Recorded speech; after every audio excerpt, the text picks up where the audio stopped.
आजकल एक बहस है कि कितने घंटे काम करना चाहिए युवाओं को या लोगों को।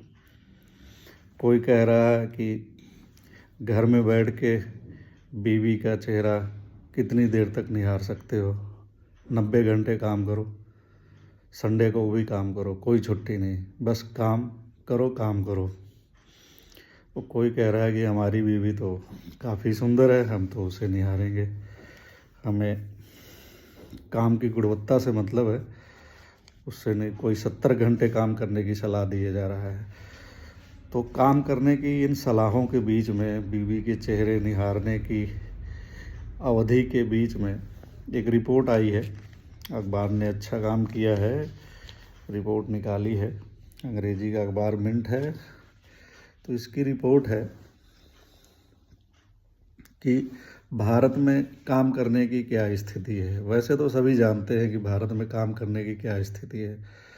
काम करने की स्थिति इस रिपोर्ट के अलावा मैं आपको बता दूं अपने अनुभव से कि 12 से 14 घंटे काम लोग कर रहे हैं और उसका कोई ओवर टाइम नहीं मिलता है। और जब उनका वेतन देखा जाता है तो वेतन भी उस काम के अनुसार नहीं होता है, लेकिन लोगों से काम कराया जा रहा है। नौकरी करनी है तो लोगों को करना भी पड़ता है, जीना है तो काम करना भी पड़ता है, कर भी रहे हैं। लेकिन ये रिपोर्ट क्या कहती है, इसको भी गौर करना चाहिए। रिपोर्ट कहती है कि भारत में काम करने के घंटे ज़्यादा हैं, लेकिन उत्पादकता काफ़ी कम है। तो भाई साहब, जब ज़्यादा काम करवाओगे उत्पादकता अपने आप ही कम हो जाएगी। थका हुआ शरीर, थका हुआ मन ना तो अच्छा काम करता है ना तो ज़्यादा काम करता है। स्वस्थ शरीर, स्वस्थ मन अच्छा काम, बेहतर काम करता है और कम समय में करता है। इसीलिए काम के कम घंटे और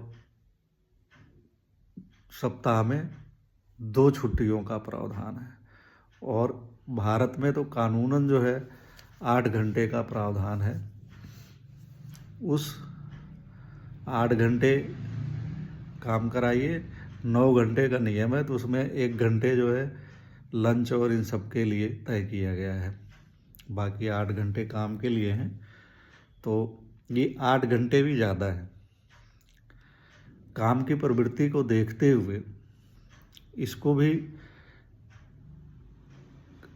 अलग अलग कैटेगरियों में करना चाहिए। काम के घंटे अगर 4 होंगे, 6 होंगे तो वो ज़्यादा बेहतर काम करेगा कर्मचारी। 8 घंटे, 12 घंटे, 15 घंटे में ना तो ज़्यादा काम करेगा और ना ही काम की गुणवत्ता बेहतर होगी। बेहतर तो कभी हो ही नहीं सकती। तो रिपोर्ट कहती है कि भारतीय श्रम कानून जो है वो कहता है कि 9 घंटे से अधिक काम नहीं होना चाहिए। इसमें आधे घंटे का आराम, आधे घंटे का नहीं, आधे घंटे का लंच होता है और फिर 8.5 घंटे का नियम प्रावधान है, नियमतः जो है। एक दिन साप्ताहिक अवकाश। हालांकि बहुराष्ट्रीय कंपनियां बहुत सारी है जो वो 2 दिन का करती हैं, सैटरडे संडे, शनिवार रविवार का अवकाश देती हैं। और वो इसीलिए देती हैं ताकि कर्मचारी सोमवार को जब दफ्तर जाए तो काफ़ी बेहतर काम करे। हालांकि बहुत कम कंपनियां भारत आके इस नियम का पालन कर रही हैं और जो है काम के घंटे भी बढ़ाए हुए हैं। यही नहीं, नियमानुसार अगर आप इस 9 घंटे के अलावा काम कर रहे हैं तो अगर 1 घंटा काम करते हैं तो आपको उसको 2 घंटे के बराबर मेहनताना देना चाहिए, जो कि भारत में दिए ही नहीं जा रहा है, देते ही नहीं है।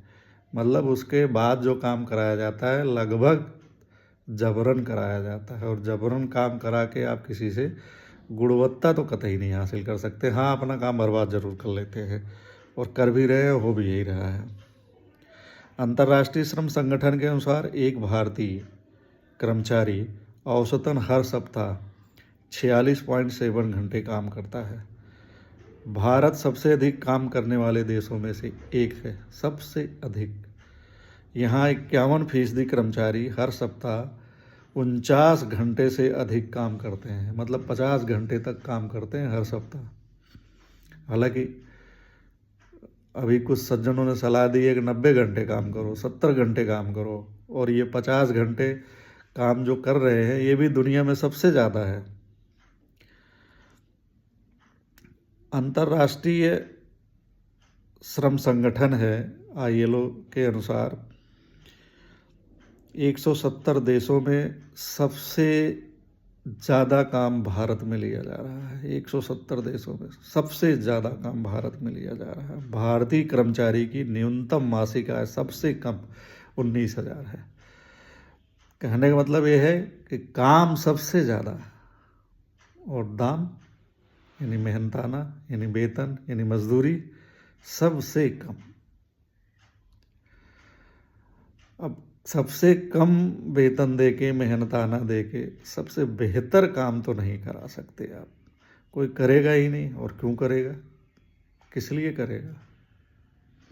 यही वजह है कि भारत में अधिकतर मजदूर जो है बीड़ियाँ पीते रहते, तंबाकू खाते रहते, और कर्मचारी गुटखा खाते रहते, पान मसाला खाते रहते हैं, और बेवजह बाथरूम और यहाँ वहाँ भागते रहते हैं।